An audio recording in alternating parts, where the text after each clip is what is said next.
Welcome to Brampton Focus. One of the hottest topics right now on the docket is fluoridation of water. The Ontario Dental Association and the Ontario Minister of Health all endorse this, but there are some community members who are totally against it. My name is Michael A Charbon. Lisa Ciancino is here, and she is the chairman of Concerned Residents to Stop Fluoridation of Water. Coming up next, right here on Brampton Focus.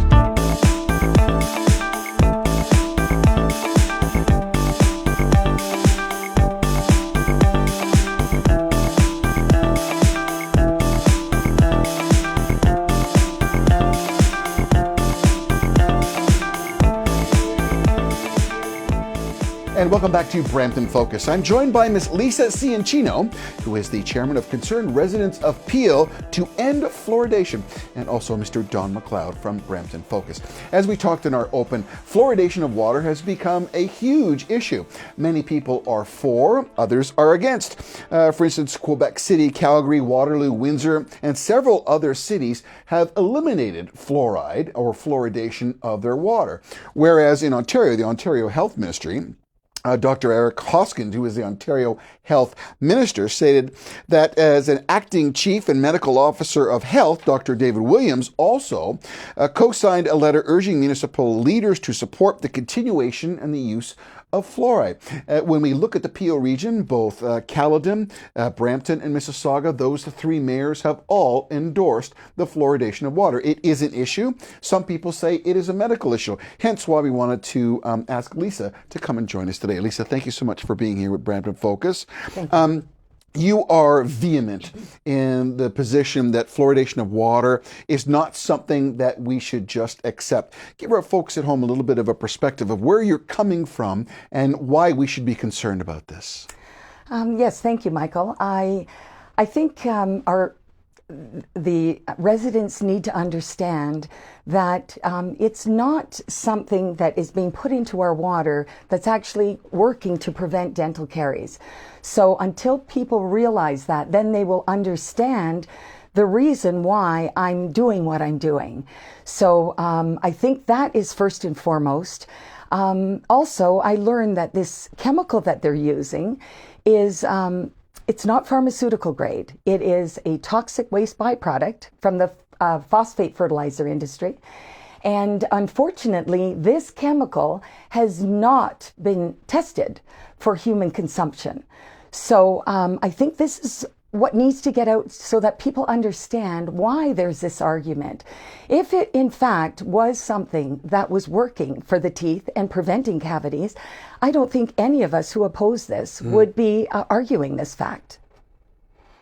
But in good conscience, I have to ask you, are you a doctor? Are you a chemist? And do you think that the mayors of Peel, all three of them who endorsed it, would in any way endorse anything that could harm us? Your claims and your accusations are things that we should take note of, but it could be considered inflammatory to think that mayors and that municipalities would be doing something to endanger our communities, because there's been many people who have said that fluoridation of water is an important point. I kind of want to know where you're coming from, because if someone was to take everything at face value, we could be literally, some would say, poisoning our people. Yes. Absolutely. And I think this is, you've hit on some wonderful points. We rely on our medical officers of health. We rely on the health minister. And this document that you just referred to from January the 7th, he sent that out to all heads of councils. I'm trying to confirm that, which would mean 444 municipalities. Now, if in fact this was not an issue, we would not be arguing this. And so I think it's important that if our health minister is saying, and the letter reads, I'm sorry, I don't have a copy for you, but it reads warning, pretty much, warning municipalities to not remove fluoridation because they're seeing that community after community are starting to remove it. So that's the way the letter starts out. And then it goes on to repeat the same the same thing that has been going on for years, that all 90 organizations like the CDC, the World Health Organization, the dental associations, they all claim that water fluoridation is safe and effective. So that is pretty much what the letter says, and it was signed by also the acting Chief Medical Officer of Health. So I think this is very, very important. I am not a doctor, I'm not a scientist.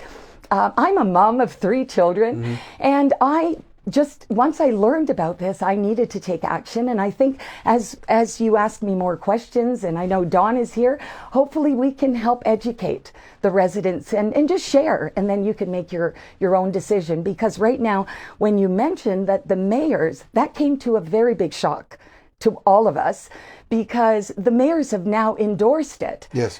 And that's exactly what we see. So the Health Canada, they come down and they send you the information saying it's safe. So now the mayors feel very confident that they're saying, yes, it is in fact safe.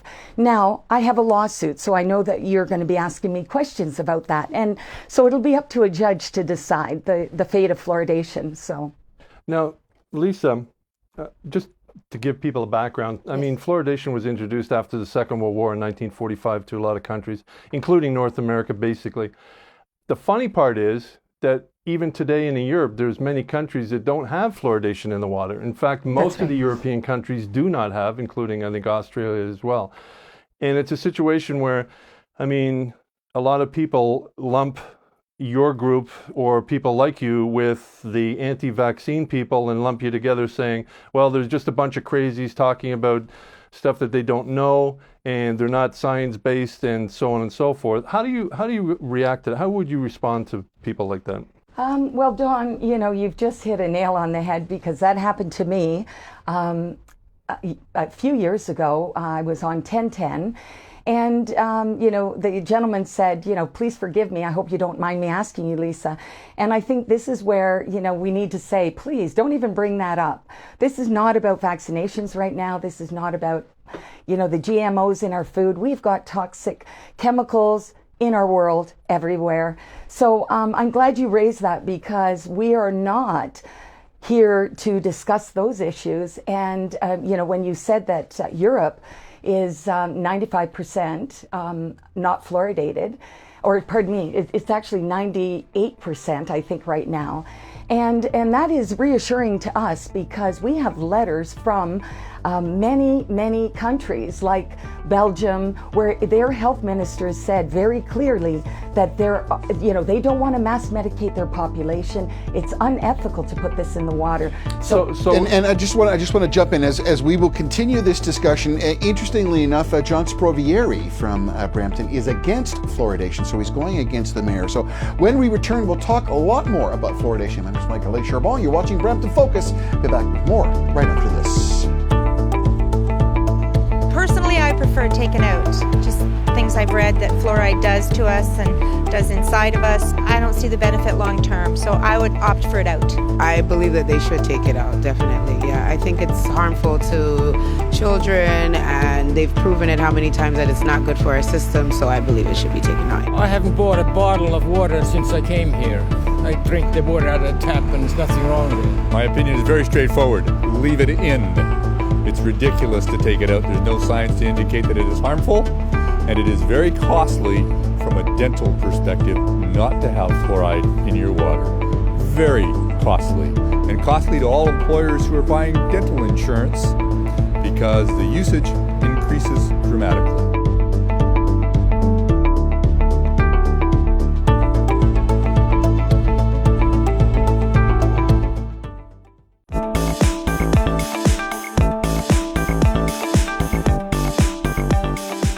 And welcome back to Brampton Focus. We're talking about fluoridation of water and its harm or its benefit. I'm joined today by Ms. Lisa Ciancino, who is the chairman of the Concerned Residents Appeal to End Fluoridation, and also Mr. Don McLeod from Brampton Focus. I'll read you a quote actually from Mayor Crombie, which was just released several days ago. Removing fluoridation will widen the gap between the rich and the poor, and it is unacceptable and irresponsible to make life harder for our most vulnerable residents. Hence the point of saying that fluoridation helps dental care.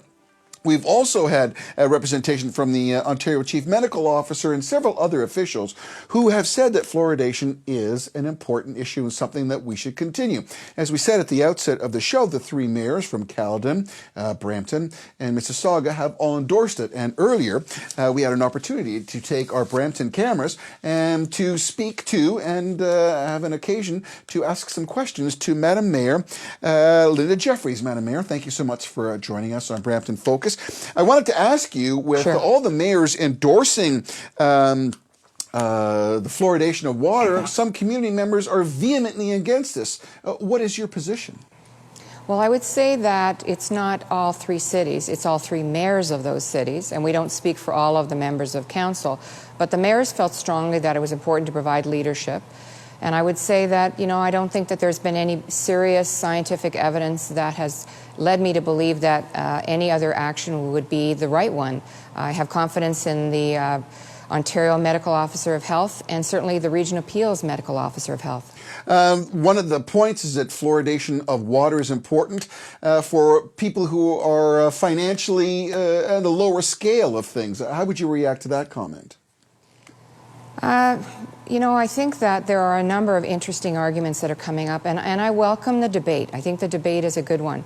But I think that we're playing with public policy, and really nobody on council is qualified to make that kind of decision. I have to rely on evidence-based decision-making, and the evidence that we are presented with by the federal government, by the provincial government, and certainly by our local health experts is that fluoridation makes sense for those of low income and those with the income in order to do the dental work that they need.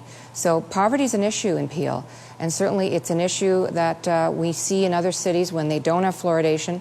The incidence of dental caries is much, much higher. So I want a city where we have the best evidence guiding what we do as a city, and I support fluoridation in the water. So final question. This has been put back to committee. So what do you believe are Brampton's next steps? Well, I think, you know, we're going to participate in those committees and listen to the experts, and certainly I'll be reaching out to our provincial counterparts to have that conversation. I've had discussions with mayors in other cities. In fact, I spoke with the mayor of Oakville about this issue before. I welcome the public consultation. I'll be putting out a newsletter, actually, encouraging people to participate, to engage, to ask questions, and to understand the magnitude of this decision. Madam Mayor Linda Jeffries, thank you so much for taking the time to spend with us with Brampton Focus, and we appreciate your time. Lisa, you heard that. I mean, there we are, a public official stating. As I said, we also have the Ontario Chief Medical Officer. With all this momentum building to say we need it, we have to have it. It's quite a hill that you have to climb to get folks to understand where you're coming from and to say that we don't want it in our water. How can we feel that positiveness? Well, you know what, you've just nailed it when you think of the fact that we've been working on this for many, many years now. And as Dawn, we had discussed about various communities that are stopping it, and I think you alluded to, you know, Windsor stopping it, Calgary. BC is almost fluoride free. I think it's just over 2% left to go. Quebec is almost fluoride free. I think they've got 4 more communities to go. Dr. Gilles Parent and all the people out there are working very, very hard. So it's just very interesting how none of this has been out in the forefront, either in Mississauga, in Brampton, or in Caledon. So just to let you know, we went to council back in 2011, and we've launched a lawsuit. So now all of a sudden, there's this urge to go out and do a public consultation. That was never done. This is why we've done what we're doing. So unfortunately, they had a water fluoridation committee meeting that just took place. I had an event last week, and I brought my lawyer, and I brought Dr. Paul Connett and Dr. Hardy Lineback. And, they shared the information with the residents. This was the day before the city, Region of Peel, had their water fluoridation committee. Now they spent... But you welcome the debate. I mean, the whole point about debate is to be able to see both sides. Yeah. I mean, you're going up against mayors, you're going against the Ontario Health Minister. I mean, that's a serious thing. Now, there's a budgetary point too. Right. $450,000 a year the municipality is spending on it. And you're right. And this is where our municipality agreed, because of John Sprovieri insisting to have a water fluoridation committee formed. Right. Listen to the experts on both sides, because residents tried to bring the health leaders. We tried to have a roundtable discussion. The first time it failed. The second time it failed. They didn't show up. They didn't send their delegates. So then this was kind of forced on them to have a water fluoridation committee. So we as residents believed, okay, well, we'll put the lawsuit just kind of on hold a bit, and then we will, they were paying to bring in the experts, and they were not satisfied with what the experts had to say, and now you want to go out to the public. This is not... I feel your passion, and we have to continue this. I thought it was interesting that we saw the perspective of Brampton's mayor.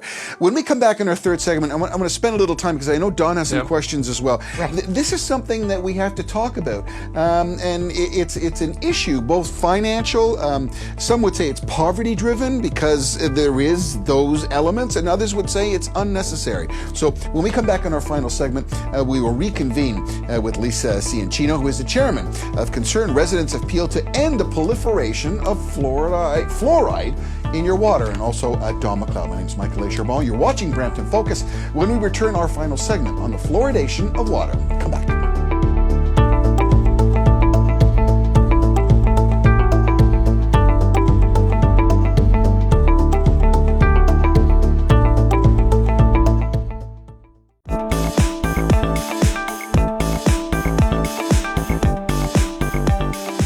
And welcome back to Brampton Focus, our final segment. We're talking about the fluoridation of water. I'm joined by Miss Lisa Ciancino, who is the chairman of Concerned Residents of Peel, to end fluoridation of water, and also Mr. Don McLeod from Brampton Focus.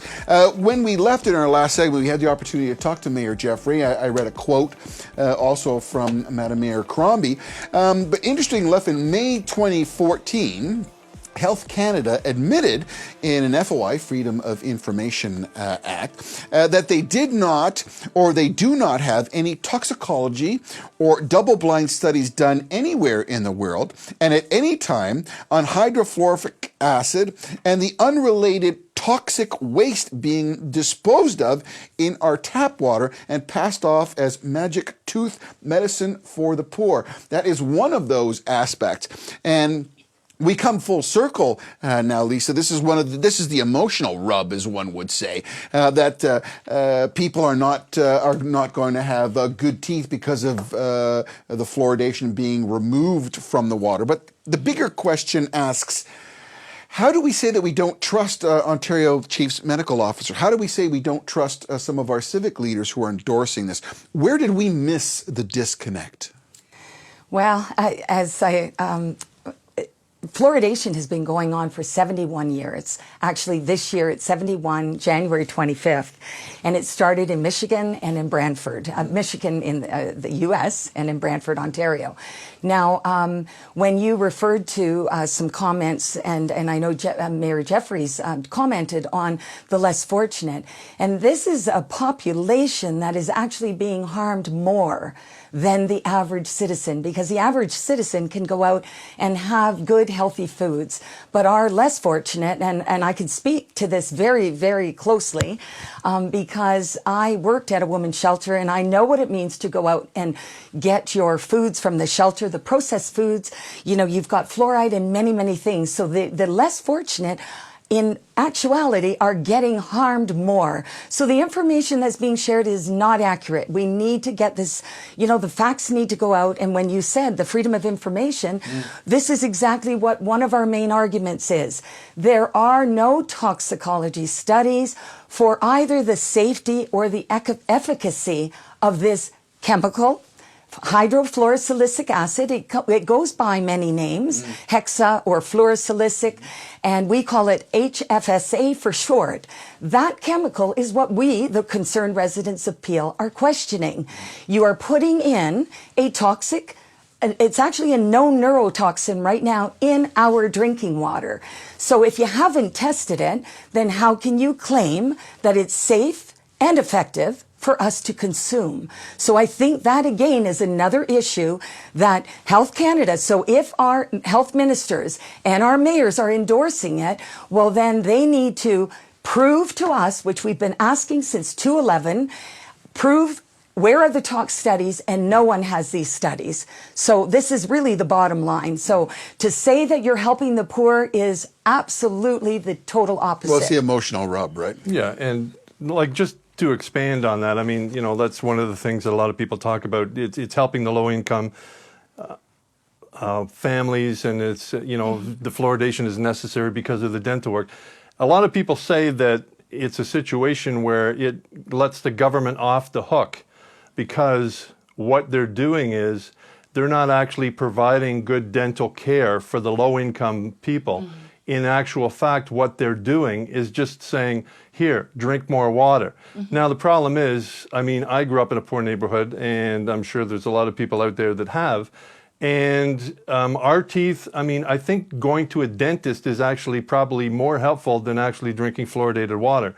But right now, but no one's condoning that drinking fluoridated water is going to circumvent going to a dentist. Exactly. They're saying that the long-term effect of fluoridation in the water helps to deter dental decay, because dental decay can lead to blood problems, et cetera, et cetera. That's what their premise is. But right now in the United States, I mean, I read this just recently.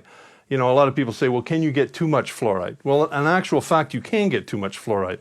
40.9% of adolescents in the United States between 12 and 15 have called what's fluorosis, right? Which is actually means the fluoride is eating away the dental enamel on their teeth. Almost 41% from 12 to 15. That's a pretty large percentile. I mean, there is, you know, we're not talking about, I don't think we're not talking about sort of a nutty, you know, sect that, you know, is, you know, going half-cocked off into the wilderness. I think it's a situation where a lot of people now, they want to know what's going into their bodies. GMO is a big one that you mentioned before. There's a lot of things that people want to know. There's a health movement, there's a conscious movement, and a naturalist movement. That people are being a little bit more conscious of what they're putting into their bodies, and I think it's a natural offshoot. So and let's react to Dawn's point. No, but absolutely, and I'm so happy that you brought that up. This dental fluorosis, I mean, when they say this is only cosmetic, I'll tell you, this is not just a cosmetic. It actually cripples these children, and I say that not lightly.